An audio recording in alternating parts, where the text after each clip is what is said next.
sur le carrelage. Je marchais dans des flaques écarlates. Je nettoyai l'extrémité du robinet pour éviter qu'il y ait du sang dans les gourdes, puis les remplis une à une. Ensuite, sans plus me poser de questions, je pris le chemin du retour, traversant la zone des bosquets entre le restaurant et la plage. J'éclairais le chemin avec ma lampe torche. Il faisait nuit et des senteurs de thym et de laurier m'enveloppaient. J'étais sur le point de rejoindre la plage lorsque soudain une silhouette surgit devant moi et prononça en haletant « Baisse ta lampe tout de suite !» Je dirigeai la torche vers la source de la voix. Je distinguai un homme, le visage déformé par des boursouflures sanguinolentes. Sa lèvre était fendue. Il avait une grande balafre qui lui courait entre le front et le menton. Ses yeux bougeaient vite. Du sang dégoulinait de son arcade sourcilière. Sa chemise claire était couverte de taches rouges. Il respirait vite et fort en produisant des bruits bizarres avec sa bouche du fait de ses blessures. Il a répété « Je t'ai dit d'éteindre cette lampe ». C'est en baissant la torche que j'ai vu briller l'arme. Étrangement, en cet instant délicat, je me suis demandé quelle était sa marque. J'ai dirigé le faisceau vers sa main. C'était un revolver avec un canon chromé plutôt long et des stries en relief sur les côtés. Le genre de choses qu'on ne peut pas cacher dans la poche intérieure de sa veste. Un objet de collection qui avait dû coûter très cher. « Tu vas éteindre cette foutue lampe ?» Alors que l'homme approchait encore plus menaçant, agitant son revolver, j'ai déposé calmement la torche électrique sur le sol. L'homme respirait de plus en plus vite et fort, tout en produisant comme un sifflement avec le nez et les lèvres. « Mets-toi à genoux !» J'ai obtempéré et j'ai senti le métal froid du canon posé sur ma nuque. « Et maintenant c'est fini. Tu vas mourir. » Ensuite, de longues secondes se sont écoulées. J'ai eu l'impression que je sortais de mon corps et que je voyais la situation de l'extérieur, d'en haut. La scène n'avait pour seule lumière que la lampe torche posée au sol. De ce point de vue élevé, je me voyais à genoux et un type avec le visage en sang tenant un revolver argenté dirigé vers mon cou, du moins vers le cou du jeune homme, là, en bas, qui était censé être moi. Je pensais, et voilà, ma vie va s'arrêter ici. Je me souvins aussi d'une discussion au téléphone que j'avais eue avec mon père juste avant le départ pour ce tour de Corse. « Quoi ? Vous allez partir avec d'autres jeunes, comme ça, à vélo et sac au dos, sans même savoir où vous allez dormir le soir ?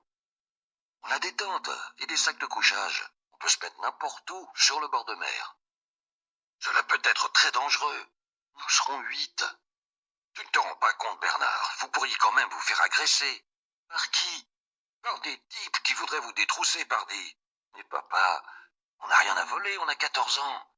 Ils ne vont pas nous voler nos rations de soupe lyophilisée. Il y a toujours des fous partout, 8 gamins à vélo. Vous serez des proies faciles. » J'avais haussé les épaules, considérant que mon père était un peu paranoïaque. Je m'aperçus à cet instant précis qu'il avait raison.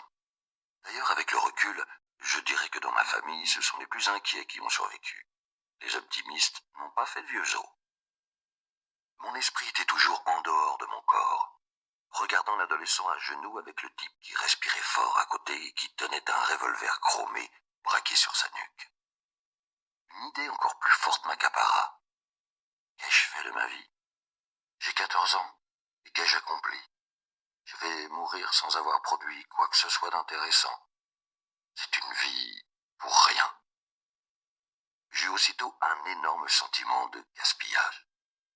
Donc, j'attendais le choc de la balle de revolver. Les secondes s'égrenaient, longues comme des minutes. La respiration rapide, bruyante de mon futur assassin ne s'était pas apaisée, et je sentais toujours le contact froid du métal sur ma nuque. Il y avait toujours au loin le ressac de la mer, le chant des grillons et l'odeur entêtante du thym. Je sentais mon cœur battre. Je n'osais pas me retourner. Et puis, soudain, une voix fluette venant d'une autre direction prononça « Non, tire pas, papa, ce n'est pas lui !» Le contact avec le canon froid a cessé. Le revolver a dû s'éloigner de quelques centimètres de ma nuque. Le jeune garçon m'a lancé « Partez vite !» Alors je me suis relevé. J'ai remis en bandoulière les 4 gourdes et j'ai marché pour rejoindre les autres. « Tu as l'eau pour les nouilles ?» me demanda Thomas qui s'était imposé comme chef de notre bande. J'ai tendu les gourdes et j'ai énoncé calmement. Bonjour à tous, dans cette vidéo, nous allons vous montrer comment avoir ce livre gratuitement et surtout légalement. Ce qu'il vous faut, c'est de suivre cette vidéo mis à part. Vous allez voir que c'est très simple. Alors pour commencer, je vous invite plutôt à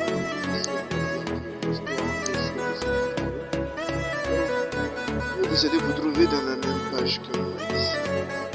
Si vous n'allez rien faire à part cliquer sur le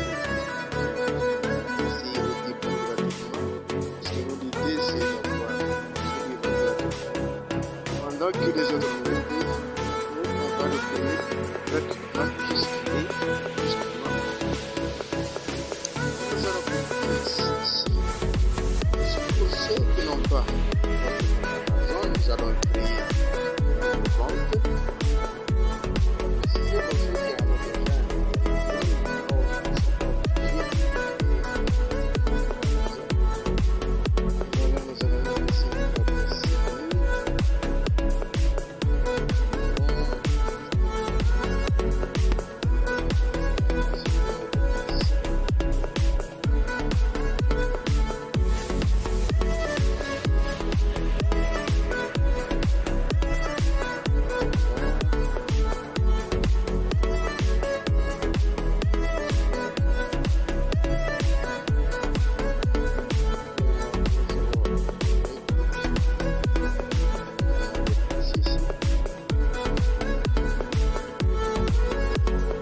et ensuite on clique sur vérifier l'adresse email. Maintenant il faut que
l'étape suivante consiste à ajouter un montant.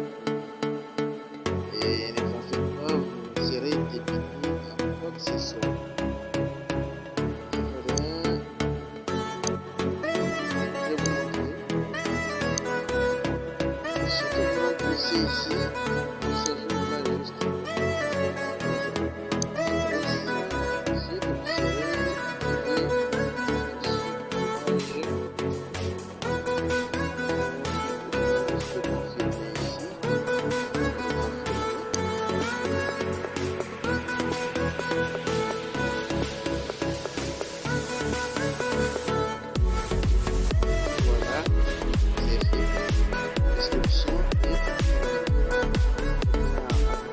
tout ce qu'il nous faut, c'est d'aller directement vers le site.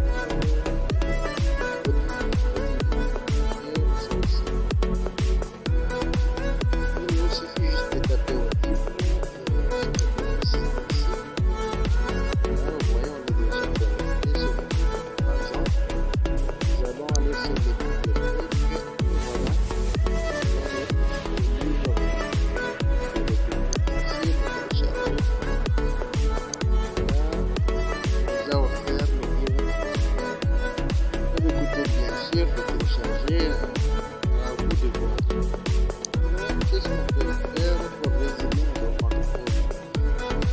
Éjecter.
pas liker, à commenter votre commentaire. Je suis tout à fait à votre disposition.